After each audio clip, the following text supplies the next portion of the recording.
आज गेलो चिंचवलीला पालखीला. या बाईला सासऱ्याने गोप केलता जमिनीचा कोपरा गेला रिलायन्सला.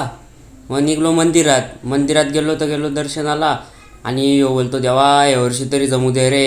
तिथून गेलो जत्रा फिरायला. तिथं भेटला HD. बोलतो पेठा पाहिजे का? बोललो नको, लाल शेव पाहिजे.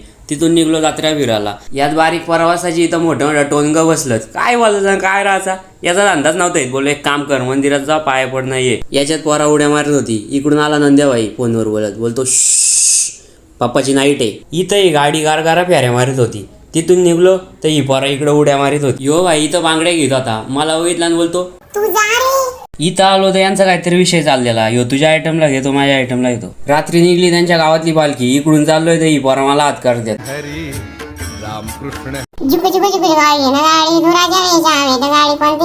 अरे बाबा पडलो. झुक झुक झुक झुक झुक झुक झुक झुक झुक झुक झुक झुक. मग निघलो घरी आला. थोडीशी